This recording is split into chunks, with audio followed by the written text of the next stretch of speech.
저희가 가급적이면 최윤종 사건만 전해드리려고 했는데 주말에 또 이런 일이 계속 났습니다. 네, 계속 이어졌습니다. 일단 지난 17일 밤 9시 반쯤에 당시 영상이 지금 준비가 돼 있는데요. 서울 종로구 대학로에서 일어난 일이었습니다. 모자를 쓴 저 남성이 손에 무언가를 쥐고 집 밖으로 나서는 모습입니다.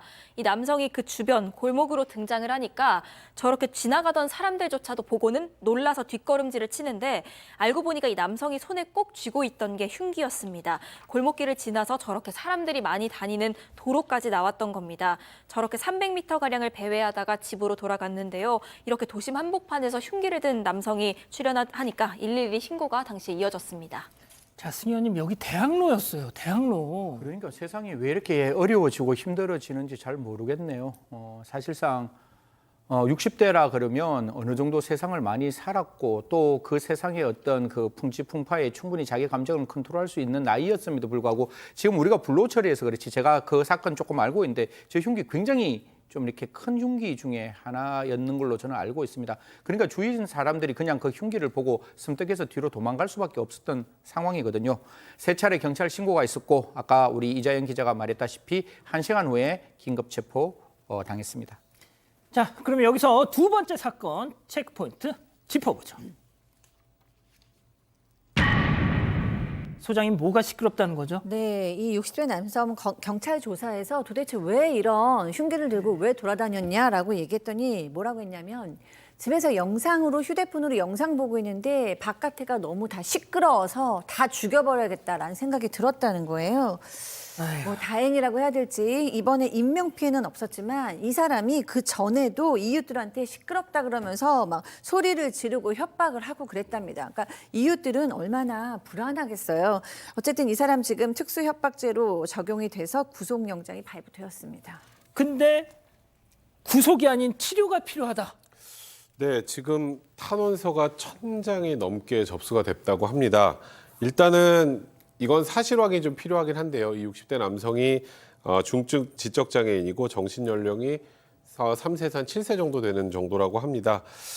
일단은 이렇게 많은 탄원서가 온 이유는 그러니까 원래 이 남성의 장애 특성상 소리에 굉장히 민감하다고 하고요. 과거 고아로 살다가 부산 형제복지원에 수감된 적도 있었다. 그때 불법 감금, 강제 노역 같은 것으로 이런 피해를 입어서 이렇게 된 것이다라는 취지로 물론 이 남성이 잘못한 건 맞지만 구속보다는 일단 치료가 필요한 상황이 아닌가 좀 선처해달라 이렇게 탄원을 했는데요.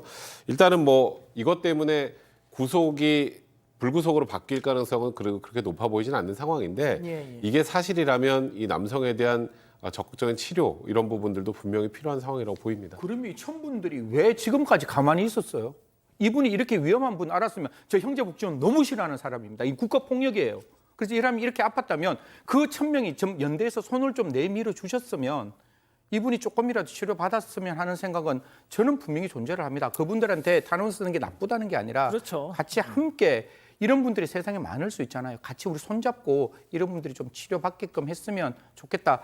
저는 만약에 이분을 잘 몰랐을 거 아니에요. 근데 이분이 이 흉기 들고 있었으면 시민의 한 사람은 굉장히 놀랐을 것 같아요. 그래서 좀 같이 아픈 분들 치료받을 수 있도록 연대해 주셨으면 감사하겠습니다. 좋습니다. 자, 이 기자. 자, 그런데 지난 토요일 날 이번엔 지하철 안에서 또 흉기 난동. 네, 지난 19일 낮 12시 반쯤이었고요. 서울 지하철 2호선 홍대 입구역에서 합정역 방향으로 향하던 열차 안에서 일어난 일이었습니다.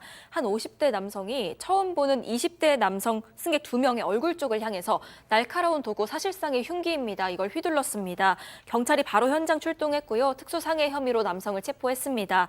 이 50대 남성은 경찰 조사에서 범행 이유에 대해서 이렇게 얘기합니다. 여러 사람이 나를 공격하려고 해서 방어하려고 했다.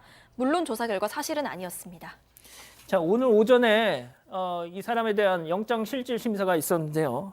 취재진을 향해서 이런 얘기를 했습니다. 들어보시죠. 약국역은 왜 중단하신 건가요? 혐의는 인정하세요? 왜 그랬어요? 다치신 분들한테 하실 말씀 없으세요? 자, 체크포인트 짚어보죠. 뭘 인정해? 이게 무슨 소리예요? 이것도 제가 봤을 때 좀 대한민국이 거듭 말씀드리지만 저는 인권이라는 게 치료받을 수 있는 분 치료해 주는 게 저는 인권이라고 생각합니다. 우리가 보호라는 단어를 쓰잖아요. 보호는 두 가지입니다. 관심과 배려가 있어야 되는데 이분 과거에 조현병을 앓았다는 경력이 있다고 합니다. 아까 말했다시피 우울증하고 조현병은 정신질병으로 다른 질병이에요. 그래서 이분이 가지고 있는 망상장애가 분명히 있는 것 같아요. 그리고 조현병을 앓았는데 치료가 중단되었다는 부분도 분명히 맞는 것 같고 지금 하는 진술을 보면 최원종 진술하고 똑같은 진술을 하고 있잖아요. 그렇기 때문에 이런 분들에게 좀 적극적인 치료가 될 수 있는 어떤 사회적인 안전망, 제가 나중에 혹시 시간이 되면 구체적으로 말씀드리겠는데요. 그런 안전망이 조금 필요하지 않느냐. 경찰들의 불법적인 행동을 못 참겠다라는 건 분명히 피해망상이 있는 정상이라고 저는 생각합니다. 자, 소장님이 좀 정리를 해주셔야 되겠어요. 네. 지금 너무 중증 정신질환자에 의한 강력 사건이 많다 보니까 사실 저도 심리상담사로서 상당히 지금 고민도 많고 걱정도 많이 있는데요. 사실 이 조현병을 비롯한 대부분의 정신질환은 치료만 잘 받는다면 위험성도 또 예측도 다 가능합니다. 위험성도 줄일 수 있고요. 근데 문제는 지금 치료를 받지 않는 사람들이에요. 정신건강복지법이 개정이 되면서 그때도 걱정을 많이 했어요. 이렇게 병원에 입원이 어려우면 중증 정신질환자들이 거리로 다 쏟아나오는 것이 아니냐라고 걱정을 많이 했는데 사실 그게 지금 현실화된 거거든요.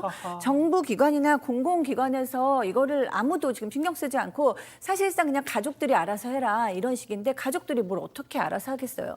그래서 우리는 이들이 치료를 받으면 훨씬 더 예측 가능한 행동을 한다는 것 때문에 지금 승 의원님 얘기하셨지만 정부나 지자체나 모두가 힘을 모아서 이들을 치료하고 좀 돌볼 수 있는 시스템이 매일매일 회의를 해서라도 마련이 되었으면 좋겠습니다.